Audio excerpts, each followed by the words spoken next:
Marshall, and I'm a provisional psychologist here at Journey Counselling. Today I'm going to be talking about anxiety, different types of anxiety, some risk factors, and what you can do if you're experiencing anxiety.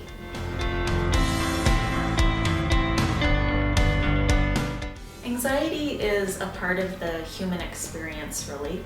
We all experience some degree of anxiety.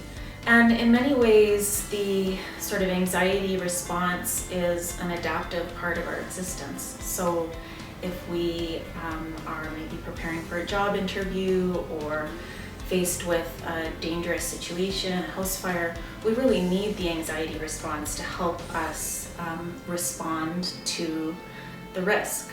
When the anxiety response is there because of an actual danger, it's helpful to us.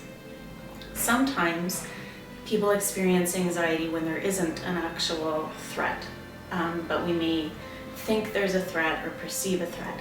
And this is when anxiety can become more of a problem and get in the way of us kind of living the lives that we want to live.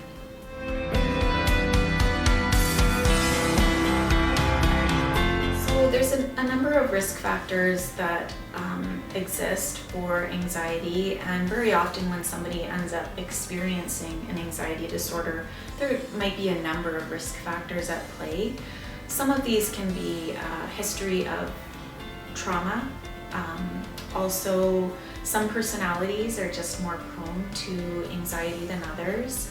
There can be genetic risk factors, and also exposure to family members who worry a lot. That can have a bit of a contagion effect.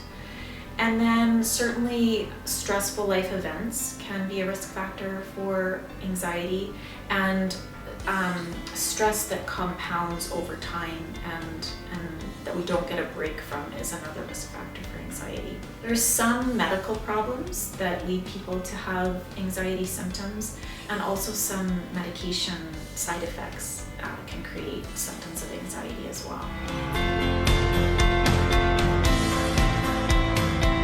There are a number of different anxiety disorders. One of the most common ones is generalized anxiety disorder. This is a lot of worry. So people that talk about sort of being worriers or worrying a lot of the time, most days, for an extended period of time, this might be a generalized anxiety disorder.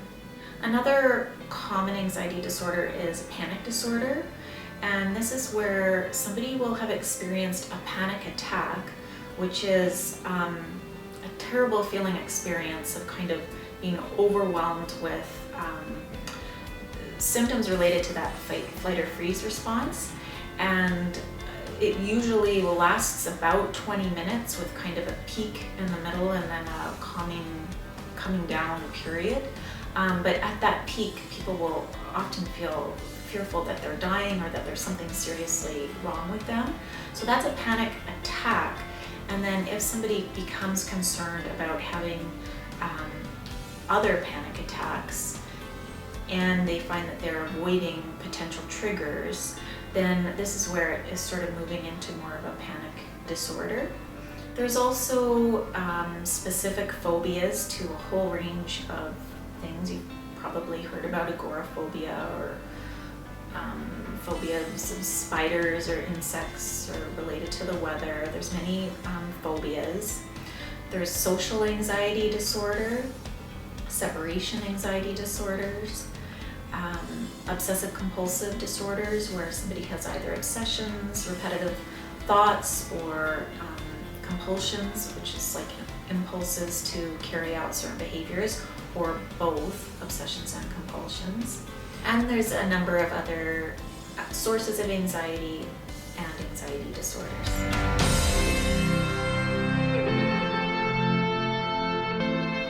Well, as I was saying earlier, all of us experience anxiety at some point in our lives, often through times of significant transition or when we're challenging ourselves to do new things. So really, from the perspective of how many people experience anxiety, really 100% of us do. When anxiety gets to be more long-term and severe and is maybe getting in the way of the quality of life. This is also quite common. About 1 in 4 adults experience this level of anxiety, and more children and adolescents are experiencing that level of anxiety as well.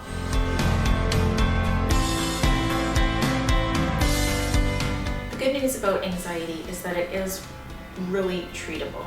One thing that can be especially helpful with anxiety is getting to know a lot about how anxiety operates. Many people find it helpful to come see a psychologist for some sessions to learn about anxiety and what's triggering their anxiety, and then various kind of strategies for learning to stand up to anxiety and ultimately to gain more influence over anxiety than anxiety has over them.